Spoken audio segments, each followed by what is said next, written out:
Hi all. आज मी अकाउंटिंगच्या basic concept तुम्हाला समजून सांगणार आहे. या बेसिक कन्सेप्ट मी स्टँडर्ड 11 महाराष्ट्र बोर्डचं 11वीचं जे टेक्स्ट बुक आहे त्याच्यातून घेतलेले आहेत. त्याच्यामध्ये आता मी पहिल्यांदा 17 नंबर पेज वरती जात आहे. तिथून ट्रान्झॅक्शन पासून सुरुवात आपण करूया. सुरुवातीला जे आहे ना ते फक्त माहितीचं सगळं आहे. आता आपण ट्रान्झॅक्शन म्हणजे काय?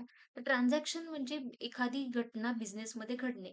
एखादा इव्हेंट होणे म्हणजे एखादी कोणतीही गोष्ट घडणे त्याला म्हणतात ट्रान्झॅक्शन. म्हणजे आता ह्या काय काय गोष्टी असू शकतात ट्रान्झॅक्शन म्हणजे.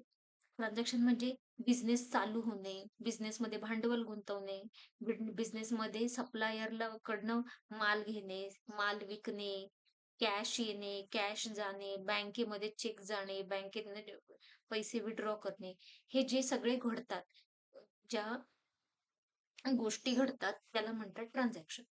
आता ट्रान्झॅक्शन मध्ये पण दोन प्रकार असतात. एक असतं मॉनिटरी ट्रान्झॅक्शन आणि दुसरं असतं नॉन मॉनिटरी ट्रान्झॅक्शन. तर मॉनिटरी ट्रान्झॅक्शन म्हणजे काय? तर ज्याच्यामध्ये तुमची कॅशची देवाणघेवाण होते. जी गोष्ट ही कॅश मध्ये आपल्याला मोजता येते त्याला म्हणतात मॉनिटरी ट्रान्झॅक्शन्स. मग आता कॅश ट्रान्झॅक्शन, मग आता असे कोणते कोणते ट्रान्झॅक्शन असतात की ते तुम्हाला कॅशमध्ये मोजता येतात. मग तुम्ही काही परचेस केला असेल, सेल केला असेल, पेमेंट केला असेल, रिसिट आली असेल, तर अशा ज्या गोष्टी ज्या तुम्ही देवाणघेवाण ही कॅशमध्ये केली त्याला म्हणतात मॉनिटरी ट्रान्झॅक्शन्स. आता इथे एक्झाम्पल दिलेत बघा. अ business transaction in which cash is paid or received immediately as non as cash transaction. Purchase of goods for cash at rupees 15,000. Payment of salary at rupees 5,000. म्हणजे ह्याच्यामध्ये काय झालेलं आहे? पेमेंट झालेलं आहे आणि कॅश गेलेली आहे आणि ती आपल्याला मोजता पण येते. एका एका ह्याच्यामध्ये 15,000 गेली, एका ह्याच्यामध्ये 5,000 रुपये गेली. ही अशी आपल्याला कॅश मोजता येते म्हणून त्याला म्हणतात monetary transaction.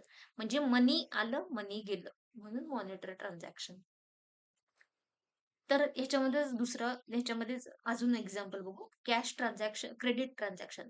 Credit transaction is one in which cash is not paid or received immediately at the time of transaction but it is paid or received at later date. म्हणजे आता लगेच काही तुम्ही कॅश दिली किंवा घेतली नाही, पण इन फ्युचर तुम्ही ती कॅश घेणारे किंवा देणारे.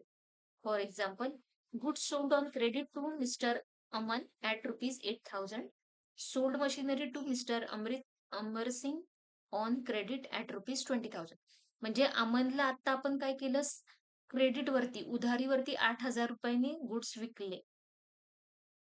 हे जरी आता उधारीवरती विकले तरी इन फ्युचर अमन आपल्याला 8,000 रुपये आणून देणार आहे. ह्या केसमध्ये काय केलंय?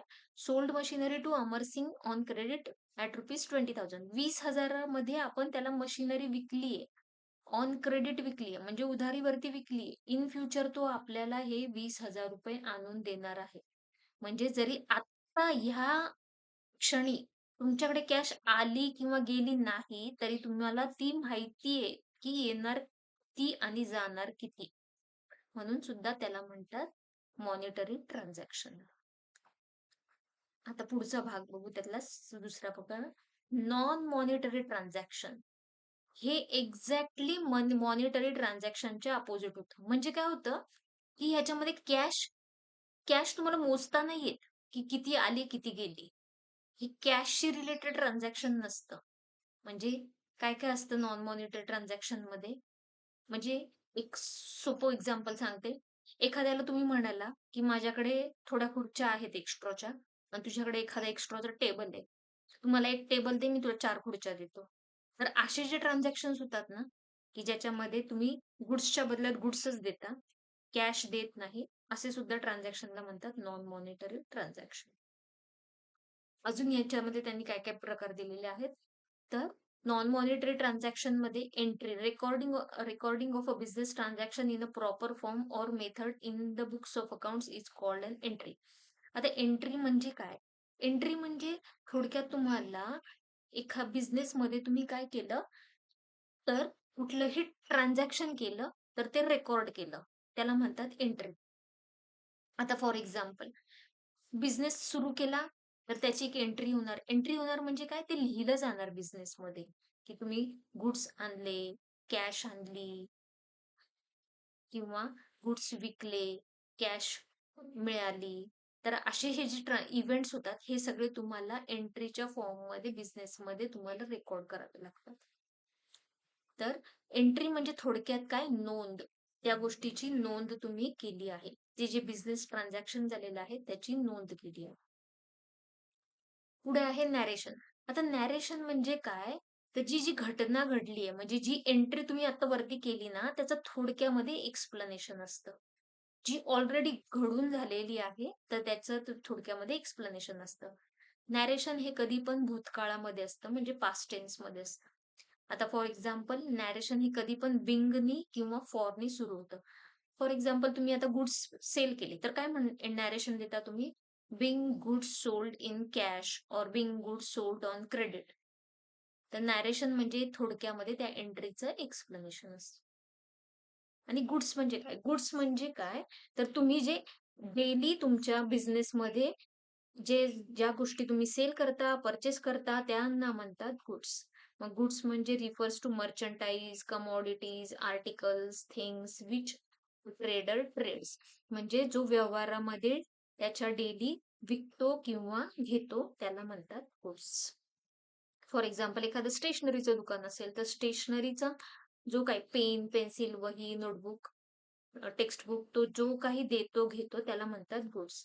फॉर एक्झाम्पल एखादं बिस्लरी बॉटलचा बिझनेस असेल तर बिस्लरीचे कॅन्स देतो किंवा बिस्लरीचे छोटे छोटे बॉटल्स देतो. तर मग ते बिस्लरीच्या बॉटल्स, कॅन्स हे सगळे त्याचे झाले गुड्स. एखादं इलेक्ट्रिकचं दुकान असेल, तो जर का फॅन, कूलर्स विकत असेल तर फॅन, कूलर त्याच्यासाठी झाले गुड्स. एखादं जर का मोबाईलचं शॉप असेल तर तो चार्जर, कव्हर, मोबाईल हे जे काही विकतो त्याला म्हणतात गुड्स. पुढच्या भागामध्ये अशाच 2 सोप्या अकाउंटिंगच्या आपण कन्सेप्ट बघू, जेणेकरून तुमचं हळूहळू अकाउंटिंग हे व्यवस्थित होईल. व्हिडिओ आवडल्यास लाईक करा आणि तुमच्या फ्रेंड्स बरोबर शेअर करा आणि कमेंटमध्ये मला तुम्ही कुठे राहता ते सांगा, जेणेकरून मला अधिकाधिक व्हिडिओ अगदी सोप्या मराठीमध्ये त्याप्रमाणे मला बनवता येतील. Thank you.